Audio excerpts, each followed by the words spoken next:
የአስተሳሰብ እድገት ወይም ብስለት ከቲኔጀርስ ወይም ከታዳጊ ወጣቶች ብቻ የሚጠበቅ ነገር አይደለም። በሁሉም እድሜ ሁሉንም የህይወት ክፍል የሚሸፍን እድገት ነው። አንድ ሰው 25 ዓመት ሲሞላው ወይንም 30 ዓመት ሲሞላው የስሜት ብልህነት፣ ኃላፊነትን መውሰድ እና ጽናት ወይም ሬዚሊየንስ በጣም አስፈላጊ ይሆናሉ። በህይወታችን ውስጥ የሚመጡ ፈተናዎችን አለመጋፈጥ አለመብሰልን ያመጣል። ይህም ወደ ኋላ ይጎትተናል። ይህ ደግሞ በግንኙነት፣ በስራ እና በአጠቃላይ ህይወታችን ላይ እድገትን ይከለክላል። በእድሜ ማደግ መብሰል ማለት አይደለም።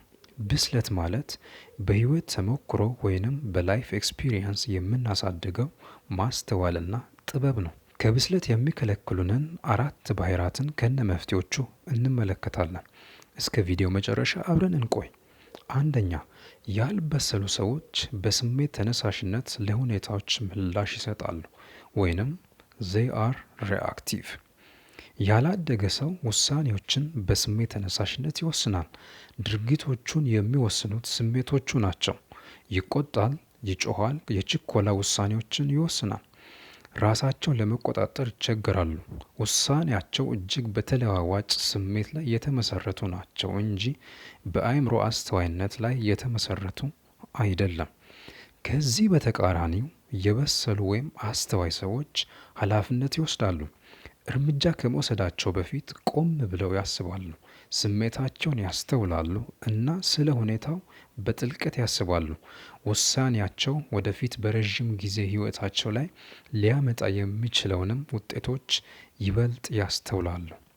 ሁለተኛ፣ ያልበሰሉ ሰዎች ከኃላፊነት ይሸሻሉ ወይንም they are defensive። ያላደገ ሰው ገንቢ አስተያየት እንኳን እንደ ግል ጥቃት አድርጎ ይተረጉማል። ለስህተታቸው ተጠያቂነት ወይም ኃላፊነትን ለመቀበል እምቢ ይላሉ። ከስህተታቸው ከመማር ይልቅ ተግባራቸውን ያጸድቃሉ፣ ሌሎችን ይወቅሳሉ ወይም ሰበብ ያደርጋሉ። ነገር ግን የበሰሉ ወይም የአስተዋይ ሰዎች ለእድገት ራሳቸውን ክፍት ያደርጋሉ። የማይመች ቢሆን እንኳን አስተያየትን በደስታ ይቀበላሉ እና ለማሻሻል ይጠቀሙበታል። ለድርጊታቸው ኃላፊነት ይወስዳሉ፣ ሲሳሳቱ ይቀበላሉ እና ስህተቶችን እንደ የመማሪያ ዕድሎች ይመለከታሉ። ሶስተኛ፣ ያልበሰሉ ሰዎች የተጎጂነት ስሜት ይሰማቸዋል ወይንም they play the victim card። ያልበሰሉ ሰዎች ውጫዊ ሁኔታዎችን ወይም ሌሎች ሰዎችን ለውድቀታቸው ተጠያቂ ያደርጋሉ። ተጠያቂነትን ለመቀበል ፈቃደኛ አይደሉም። ትግላቸውን ማጋነን እና ችግራቸውን ከተጠያቂነት ወይም ከለውጥ ለማምለጥ ሰበብ አድርገው ይጠቀሙበታል። በሌላ በኩል ደግሞ የበሰሉ ሰዎች ወይም አስተዋይ ሰዎች ህይወታቸውን በባለቤትነት ይይዛሉ። ተግዳሮቶችን ቢገነዘቡም በችግሮች ላይ ከማተኮር ይልቅ መፍትሄዎች ላይ ያተኩራሉ። ለድርጊታቸው ኃላፊነት በመውሰድ ከችግሮች በመማር እና በመቋቋም ወደፊት በመጓዝ ራሳቸውን ያበረታታሉ። አራተኛው፣ ያልበሰሉ ሰዎች ከውስጣቸው ይልቅ ለውጫዊ ገጽታቸው ትኩረት ይሰጣሉ።